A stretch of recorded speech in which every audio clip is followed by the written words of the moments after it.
Ano ba nangyari dito? So alam naman natin na nag-out na nga to si Madriaga, di ba?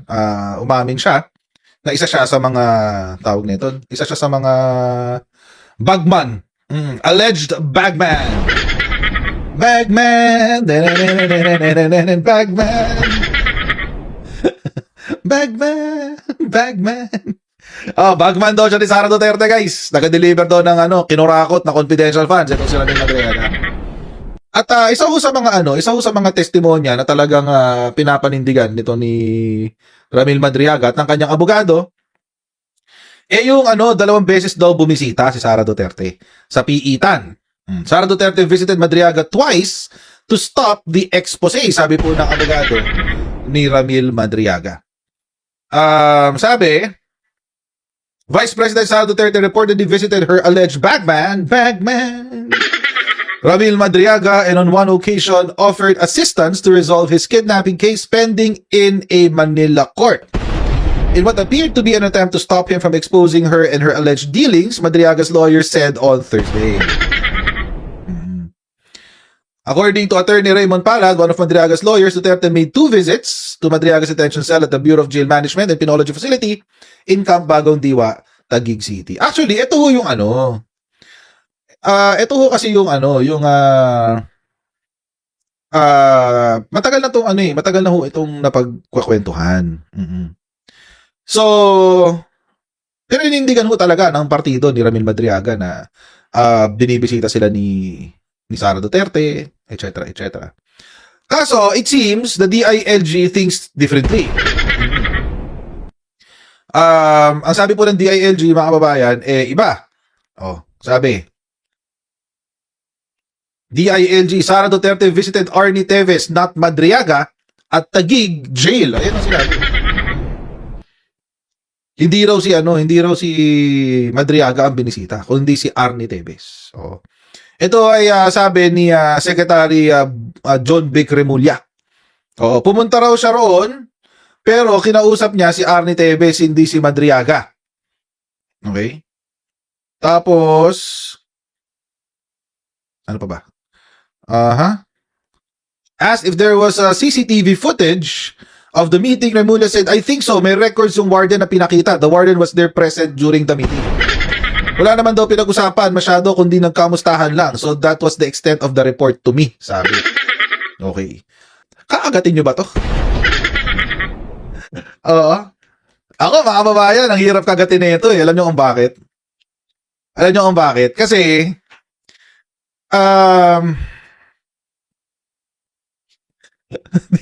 kasi mga kababayan, unang-una, the documents itself. Pero kapag sinabi na ang documented lamang ay yung meeting nila ni Arnie Teves, baka kasi yun lang ang ni-request na i-document. Take note, mga kababayan. Ang bumisita ay Vice Presidente ng Pilipinas. Titin ko Ang bumisita ay Vice Presidente ng Pilipinas. Unang-una. So, she could have asked a favor from the warden. Pwedeng sinabi niya na bibisitahin ko din si ganito pero wag niyo na lang i-document. Hindi naman yun unusual sa mga Duterte. Hindi yung unusual sa kanila yung ganun. Doon nga sa Davao City, 2 yung blatter book nila, di ba? 2 yung blatter book nila nung nabisto sila sa Davao City. So hindi ho yan unusual sa mga Duterte na magsinungaling. Hindi ho unusual sa kanila yan. At hindi rin ho unusual sa mga Duterte na gamitin ang kanilang impluwensya sa kung anong ikakapakinabang nila. Akala naman natin napakapuro ng BJMP, napakalinis ng budhi at napakalinis ng budhi ng ating Vice Presidente para sabihin na we will just take that word for what it is, ukay and sinker. Di ba?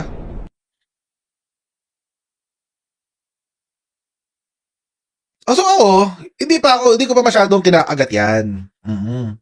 So, ako personally, hindi ko pa masyadong kakagatin yan. Hindi pa.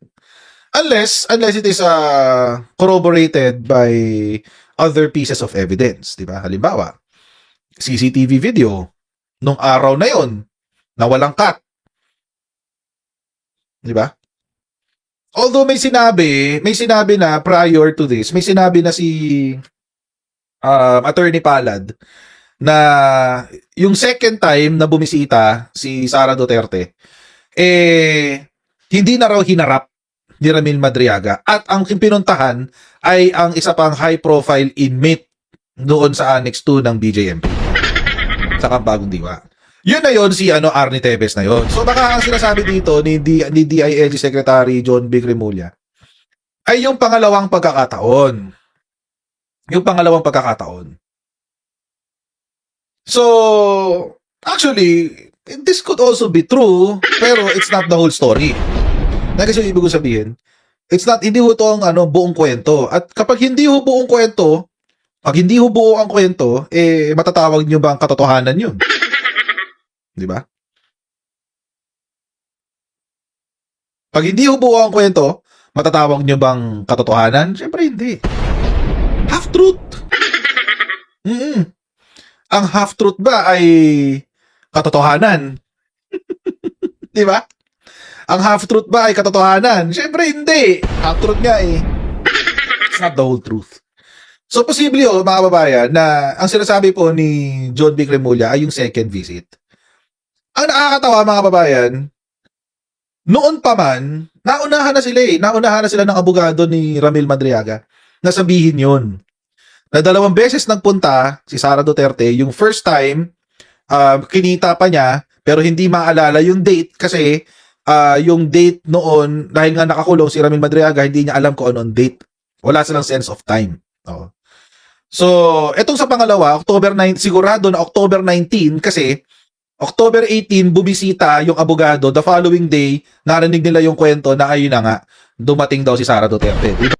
Ngayon, mga kababayan, so for me, pwedeng tama rin yung sinasabi ni DILG Secretary Remulla na hindi kinita ni Sara Duterte si Ramil Madriaga, pero si Tevez yung kanyang kinita. Yun yung second visit. Di ba nga ang sabi, Sara Duterte visited Madriaga twice. Twice, di ba? Palad could not recall the exact date of the first visit but said the second visit took place on October 18, a day before he himself visited Madriaga. 20 pala siya bumisita. Ayun. The first visit was said to have been Duterte asking Madriaga not to push through with his expose and offering assistance to have his case dismissed by arranging it with a judge allegedly connected to her. Nung unang visit daw, okay pa sila. Pero nung second visit, he reportedly began to doubt her intentions. Duterte staff allegedly went to Camp Bagong Diwa to collect information about detainees' family members, but only at BJMP Annex 2, where Madriaga is detained. Opala said there are other annexes in the detention center and Madriaga wondered why the collection of detainee information was conducted only at his annex. So yun. Palace responded that CCTV footage inside the jail can confirm the visits by Duterte and her staff, although he could not provide the footage as evidence. So yun. Wala rong kalendaryo sa BJMP. Ba't wala kayong kalendaryo sa BJMP? Ito na ngayon yung kwento. So pwede nga, na totoo yung sinasabi din ni John Vic Remulla. Pero, yun yung pangalawang visit. Yun yung pangalawang visit. Ang akin lang, he could have been more precise. Di ba? Bakit hindi niya sinabi na may first visit? Di ba? Baka naman si Secretary John Vic talagang it's either hindi niya alam, hindi pa niya naririnig yung kwento. Or, etong si John Vic ay alam ang kwento pero ayaw mo nang ilabas. That can be a possibility also. Pwedeng ayaw niya munang pasabugin yung ditong kay Ramil Madriaga. Baka they're also gathering much more evidence. We don't know. Pero ang akin, Akin mga kababayan, yung sinabi niya na si RD Teves ay binisita could also be true. Dahil yun din ang sinabi ng abogado ni Ramil Madriaga. So nag-corroborate, nag-match yung kanilang kwento. Nag-match yung kanilang kwento sa second visit tsaka dun sa alam ni John B. Cremulya. Pero mga kababayan, so actually itong sinabi ni DILG Secretary John Vic, it does not debunk what the lawyer said. Oo. Ulitin ko hindi nito pinapasinungalingan yung sinabi nung abogado at yung sinasabi ni Madriaga. In fact, if anything, mga babayan, pinatunayan nito na meron talagang nangyaring pagbisita si Sara Duterte sa BJMP. Which now begs the question.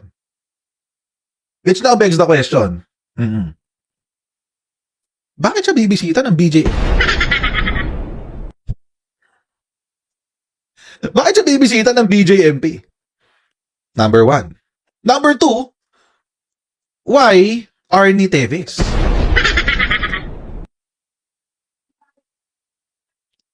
Ayan, di ba?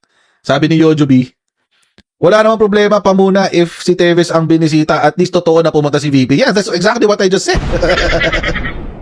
Oo, di ba? Bakit siya binisita? Si Arnie Teves. Sa dinami-dami ng pwede bisitahin ni Sara Duterte, bakit yung terorista? Bakit yung terorista, mga babayan, ang kanyang bibisitahin? Sa lahat ng pwede niyang kausapin, sa lahat ng pwede niyang bisitahin, bakit yung terorista? Ako may hula ako dyan.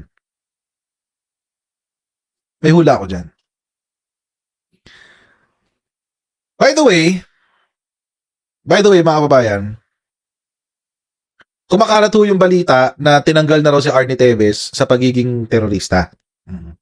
Fake news ho yun. Hindi ho. Ang tinanggal ho sa designation ng terrorist, hindi ho si Arnie Teves, yung kapatid niya, si Pride Henry Teves.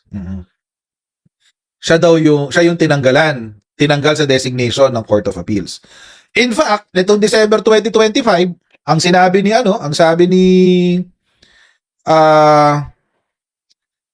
ni Court of Appeals, ibinasura ang petisyon ni Atty. Topacio.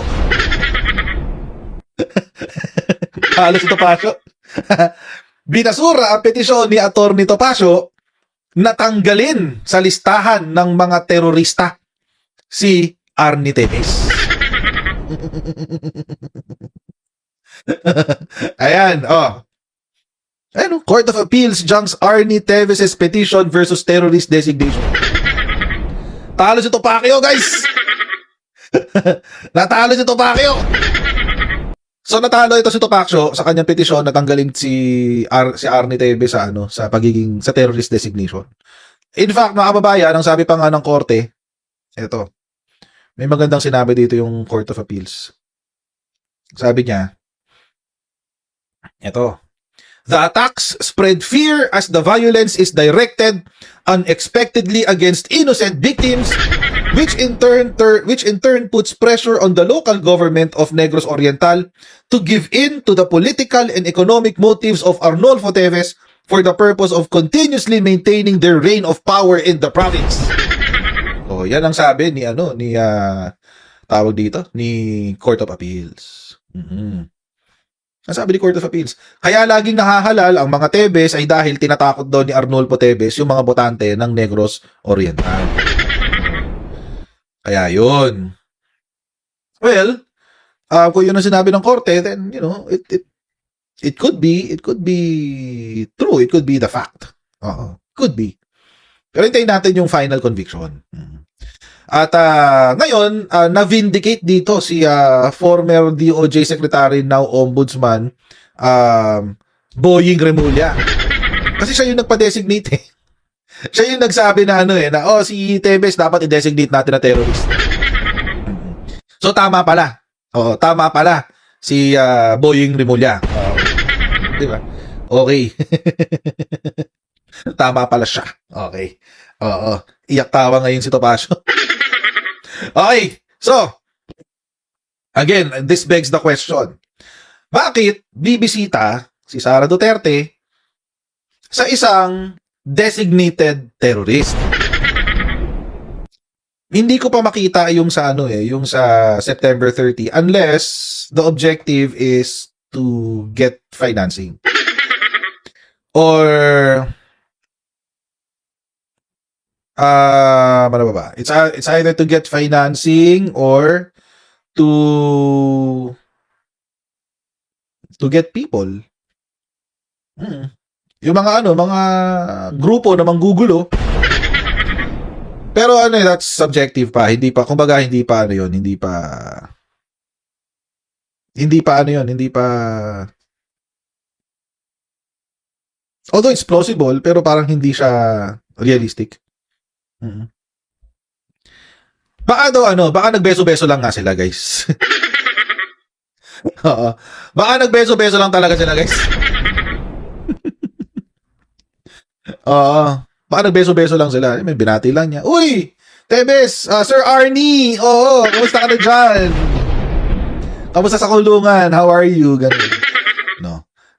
Ako personally, I think if this was the second visit at hindi siya sinipot ni Ramil Madriaga, it's more plausible na gustong gamitin ni Sara Duterte yung kanyang impluwensya sa loob ng Bilibid.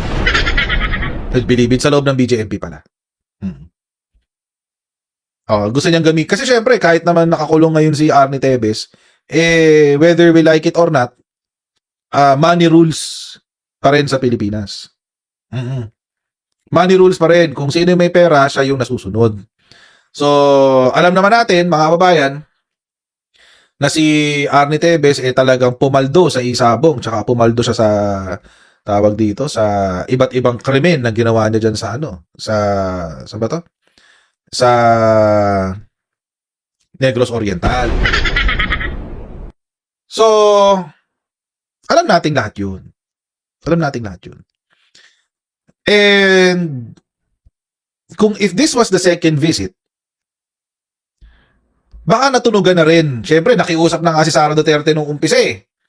Sabi niya, wag ka na lang wag ka na lang magsalita. Oo. Magtahimik ka na lang. Kami nang bahala sa'yo. Aayusin namin ang kaso mo. Sabi. Nagdalawang isip nga itong si Ramil Madriaga. So, dahil alam niya na nagdalawang isip to si Ramil Madriaga, what's the next best thing to do? The next best thing to do, mga kababayan, is to make sure that yung kanyang pinagkakakulungan ay unsafe for Madriaga. Malay nyo. Dahil may pera itong si Arnie Tebes. Siya yung nag-aaktu-aktuhan ng mayor dyan sa loob. Hindi natin alam.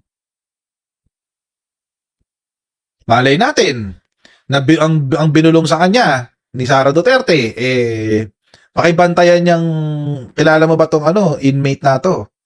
Kung hindi mo kilala, kilalanin mo. Bantay-bantayan mo ha. Hintayin mo signal ko. Pwede rin naman yun eh.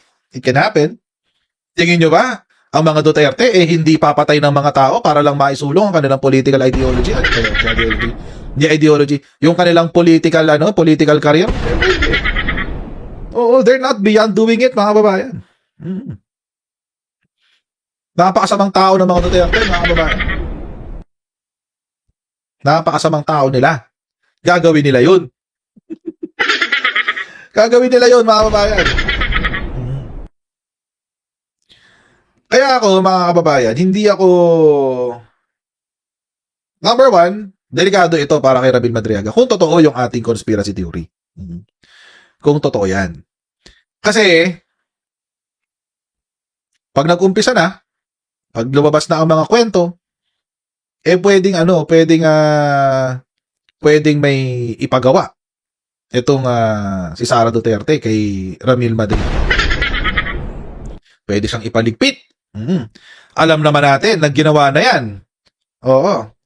Ginawa na yan ng mga Duterte noong panahon na presidente si Rodrigo Duterte. Nagpapapatay sila sa loob ng kulungan. Alam natin yan. Diba? Yung nga sinabi sa Quadcom. Hindi ko sinabi sa Quadcom, di ba? Yung tatlong Chinese na drug lords. Albeit they're drug lords, pero nililitis na sila eh. Di ba? There's no need for them to be killed. There's no need for them to be killed. Pero, pinatay sila. So, hindi ho malabong mangyari yun. Lalong-lalo na, kinoment ko nga to kahapon sa live ko eh. Sa video ko kanina na in-upload ko. Kinoment ko siya. Sabi ko, ang weird na ang depensa ni Sara Duterte, gusto lamang daw i-derail ni Ramil Madriaga yung kandidatura ni Sara Duterte, no? Gusto lang daw niyang siraan ang posibilidad na si Sara Duterte tumakbo bilang presidente. Talaga? Isang Ramil Madriaga na hindi naman kilala, walang impluwensya, walang kapangyarihan ang sisira sa karir ni Sara Duterte na maging presidente? Natatakot siya doon? Akala mo ba hindi ko siya kilala? Akala mo ba nag-iingay lang siya at hindi mo siya kilala? Di ba yun ang sinabi? Yun yung sinabi ni Sara Duterte. Hindi ro niya kilala si Ramil Madriaga. Oo. Hindi ro niya kilala, guys. At never pa raw niyang nakausap si Ramil Madriaga. Basahin niyo yung yung kanyang statement.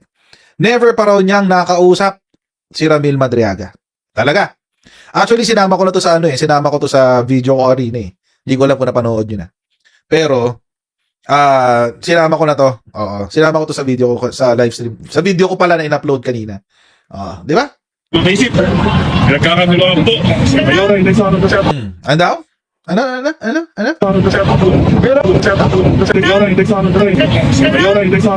Sir Ram! Sir Ram! Sir Ram! Di ba? Oo. Ba't di sila magkakilala? Oo. Hindi lang yun. Hindi rin sila magkakilala, ha? Hindi sila magkakilala. Oo. Hindi sila magkakilala, ha?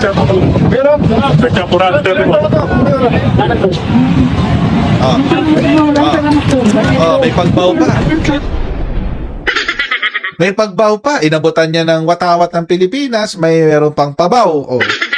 Hindi sila magkakilala. Never pa silang nag-usap, mga kababayan. Legit. Never pa silang nag-usap.